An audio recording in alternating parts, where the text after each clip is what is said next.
നാമത്തിന് മഹത്വമുണ്ടായിരിക്കട്ടെ. രക്ഷാചരിത്രത്തിൽ അമ്മ മറിയത്തിന്റെ ജനനത്തിന്റെ പ്രാധാന്യം വളരെ പ്രധാനപ്പെട്ടതാണ്. കാരണം രക്ഷകനായ യേശുവിനെ ലോകത്തിലേക്ക് കൊണ്ടുവരാനുള്ള ദൈവത്തിന്റെ പദ്ധതിയുടെ പൂർത്തീകരണത്തിന്റെ ആരംഭമായി ഇത് അടയാളപ്പെടുത്തുന്നു. മറിയത്തിന്റെ ജനനം മനുഷ്യരാശിയുടെ ഇരുട്ടിലേക്ക് പ്രതീക്ഷയുടെ വെളിച്ചം തെളിഞ്ഞ നിമിഷമാണ്. ഉൽപ്പത്തി 3:15 പറഞ്ഞതുപോലെ സ്ത്രീയുടെ സന്തതി പാമ്പിന്റെ തല ചവിട്ടും എന്ന വചനത്തിൽ തന്നെ നിറവേറ്റപ്പെടാൻ തുടങ്ങി.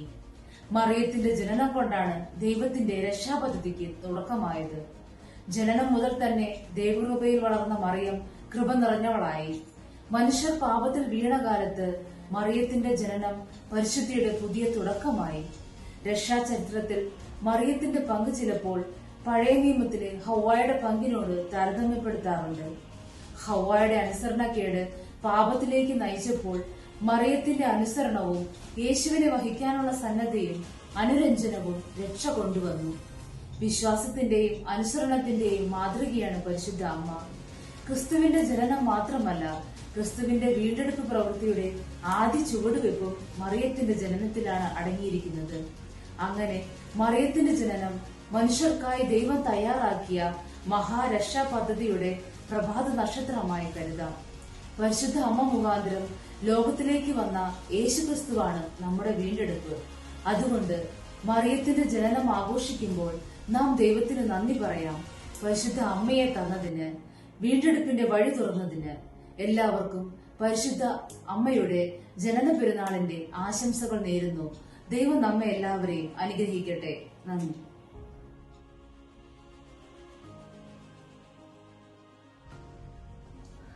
വിശ്വമിശിഹായ്ക്ക് സ്തുതിയായിരിക്കട്ടെ. കർത്താവിലേറെ സ്നേഹം നിറഞ്ഞവരെ, പരിശുദ്ധ മാതാവിന്റെ ജനന പെരുന്നാളിന്റെ മംഗളങ്ങൾ ഏവർക്കും ഹൃദയപൂർവ്വം ആശംസിക്കുന്നു. പരിശുദ്ധ മാതാവിന്റെ ജനന പെരുന്നാൾ ഒരുക്കമായുള്ള 8 നോമ്പിന്റെ പുണ്യ ദിവസങ്ങളിലൂടെയാണല്ലോ നാം ഏവരും യാത്ര ചെയ്തത്. അമ്മയുടെ ജീവിതത്തെപ്പറ്റി ധ്യാനിക്കുവാനും ചിന്തിക്കുവാനും മധ്യസ്ഥം തേടുവാനും അതിലുപരി അമ്മയുടെ ജീവിതം നമ്മുടെയൊക്കെ ജീവിതത്തിൽ മാതൃകയാക്കാനും നമുക്ക് ലഭിച്ച ഏറെ വലിയ പുണ്യദിനങ്ങളിലൂടെയാണ് നാം യാത്ര ചെയ്തത്. വിശുദ്ധ യോഹന്നാന്റെ സുവിശേഷം 19-ാം അധ്യായം 26-27 വാക്യങ്ങളിൽ നാം ഇപ്രകാരം വായിക്കുന്നുണ്ട്. കുരിശിൽ കിടക്കുന്ന കർത്താവ് താഴെ നിൽക്കുന്ന അമ്മയോടും യോഹന്നാനോടും അരുളി ചെയ്യുകയാണ്. അവിടുന്ന് അമ്മയോട് ഇപ്രകാരം പറയുന്നു, സ്ത്രീയെ, ഇതാ നിന്റെ മകൻ. അനന്തരം ആ ശിഷ്യനോട് അവിടുന്ന് അരുളി ചെയ്യുന്നു, ഇതാ നിന്റെ അമ്മ. തുടർന്ന് അവളെ ആ ശിഷ്യൻ തന്റെ സ്വന്തം ഭവനത്തിൽ സ്വീകരിച്ചു എന്ന് നാം വായിക്കുന്നു. പ്രിയമുള്ളവരെ, കുരിശിൽ കിടക്കുന്ന കർത്താവ് നമുക്ക് നൽകിയ വലിയ സമ്മാനമാണ് പരിശുദ്ധ അമ്മയെ. നാം എല്ലാം അവളുടെ മക്കളാണ്. അമ്മയുടെ കരം പിടിച്ചുകൊണ്ടുള്ള ഒരു യാത്രയാണ് ഈ ലോക ജീവിതത്തിൽ നമ്മളൊക്കെ നടത്തുന്നത്. നമ്മുടെ ആത്മീയ ജീവിതം എന്നത് ഈ തിരുക്കുമാരനോട് എത്തിച്ചേരണമെങ്കിൽ പരിശുദ്ധ അമ്മയുടെ കരം പിടിച്ചുകൊണ്ടാണ് നമ്മൾ യാത്ര ചെയ്യുന്നത്. കാലേവാടി ഹോളി റെഡിമേഴ്സ് മലങ്കര കത്തോലിക്ക ദേവാലയത്തിലെ MCMF പ്രസ്ഥാനത്തിന്റെ ആഭിമുഖ്യത്തിൽ കഴിഞ്ഞ 8 ദിവസങ്ങളിൽ അമ്മയോടൊപ്പം എന്ന നടന്ന സീരീസ് പരിശുദ്ധ അമ്മയെപ്പറ്റി ചിന്തിക്കുവാനും ധ്യാനിക്കുവാനും നമ്മെ ഏറെ സഹായിച്ച ദിവസങ്ങളായിരുന്നു. പ്രത്യേകിച്ച് അമ്മയുടെ ജീവിതത്തെ ആസ്പദമാക്കിയുള്ള റിഫ്ലക്ഷൻസ് ആയിരുന്നു ഈ 8 ദിവസങ്ങളിലും ഓരോ അമ്മമാർ പങ്കുവച്ചത്.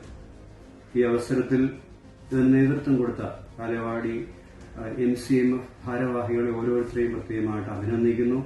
അതോടൊപ്പം തന്നെ ഈ റിഫ്ലക്ഷൻസ് പങ്കുവച്ച പ്രിയപ്പെട്ട എല്ലാ അമ്മമാരെയും പ്രത്യേകം നന്ദിയോടുകൂടി ഓർക്കുന്നു. പരിശുദ്ധ അമ്മയുടെ മധ്യസ്ഥം നമ്മുടെ നിയോഗങ്ങൾക്ക്, നമ്മുടെ എല്ലാ കുടുംബങ്ങൾക്കും, എല്ലാ മക്കൾക്കും കോട്ടയായിരിക്കട്ടെ എന്ന് പ്രത്യേകം ആശംസിക്കുന്നു. ജനന പെരുന്നാളിന്റെ മംഗളങ്ങൾ ഒരിക്കൽ കൂടി ഏവർക്കും ആശംസിക്കുന്നു. ദൈവം തമ്പുരാൻ നമ്മെ ഏവരെയും സമൃദ്ധമായിട്ട് അനുഗ്രഹിക്കും.